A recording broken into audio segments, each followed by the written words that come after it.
Hey, this is Dr. Post, and we're going to talk today about histograms. This is from section 2.2.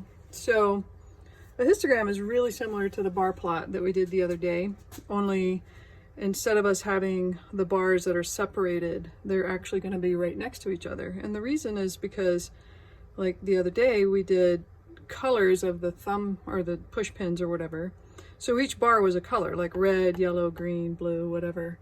And so there's no reason for those to be right next to each other because they represented separate items. But for a histogram, we're looking at numbers and specifically ranges of numbers. So let's pretend that we went to some big family party, or we were planning a big family party, and a lot of people were going to show up, and we wanted to know the age groups, like, well, how many babies do we have? How many 1-year-olds? How many 2-year-olds? How many 20-year-olds? How many 30-year-olds? How many 90-year-olds, right? So instead of, listing each of those numbers here, which would make the graph really busy, what we tend to do is collect them into classes, is what we call it. So let's say I would go, well, let me do the 0 to 10-year-olds, okay? And then 10 to 20 and 20 to 30. And each one I would have a bar or whatever to represent it. So let's say I had, 7 kids between the ages of 0 and 10. So my frequency is up on this column or whatever. So that would be 7. Well, let's say I had 5 kids between the age of 10 and 20. So some of you are already seeing this discrepancy, which is, well, what happens if I'm a 10-year-old? Am I in this bar or that bar? And this becomes a problem. So what we do is instead we use these numbers to represent what we call the lower limit of each class. So it's a class lower limit. So each of these is a class, and the lower limit of the first class is 0. The lower limit of the second class is 10. And let's say I had 4 people between the ages of 20 and 30. So the lower limit, for this class is 20, okay? So then the upper limit would be where it ends. So in this case, 0 to 9-year-olds, so the 9 would be the upper limit of class 1, right? So now I know if I'm 0 to 9, I'm going to be in this column. If I'm 10 to 19, I'm going to be in this column. 20 to 29, I'm going to be in that column. So basically we could say, all right, class 1 is 0 to 9, class 2 is 10 to 19, class 3 is 20 to 29, etc. right? And this way, no one is accidentally in the wrong column, okay? So let's just continue this for a second. Let's say between 30 and 40, which is actually 30 to 39, maybe I have 2 people. And maybe 40 to 49, I have 2 people. Okay, so let's go over this again. The lower limits are the numbers that are actually going to be represented on the graph. So 0, 10, 20, 30, 40.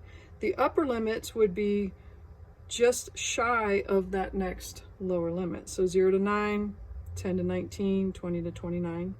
So then one of the things that the book concerns itself with is what is the class width?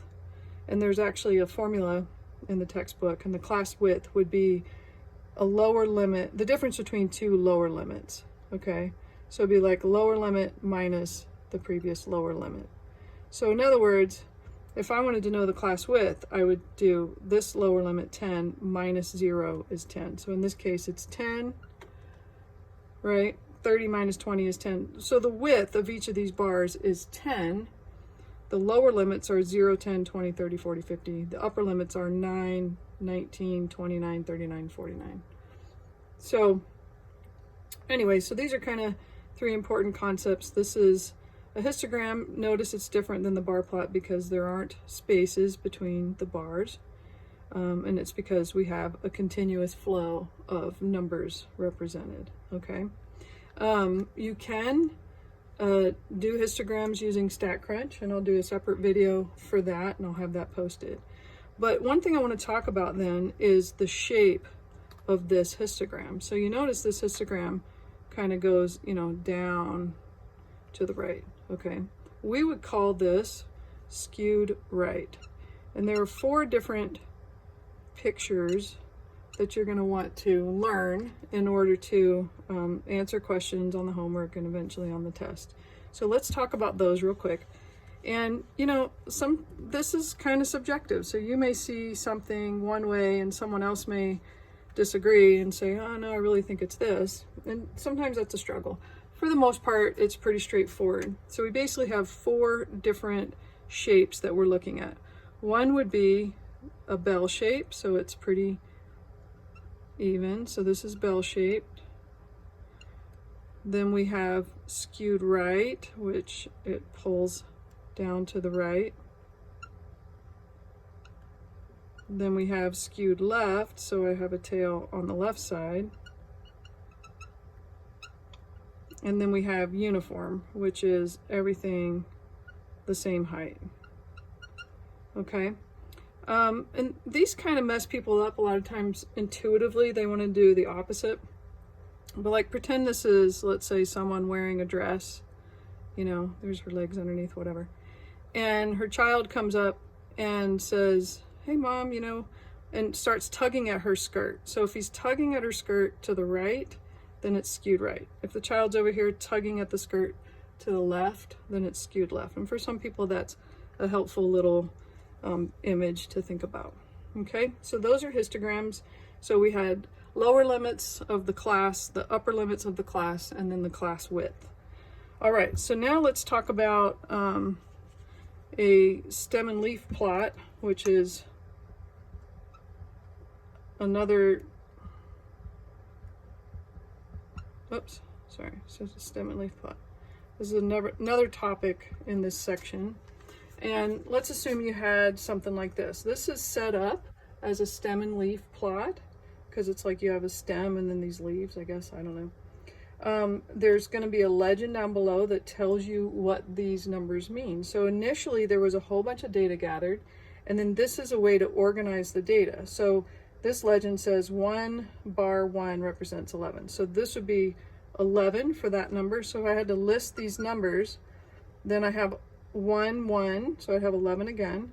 1, 2 would give me a 12. 1, 3 is 13.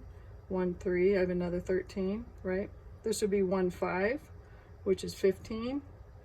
1, 5 is 15. Some of you have probably done this, and it's not too hard. 2, 0 would be 20. This would be 26, 27, 27, 29, 29, 30, 31.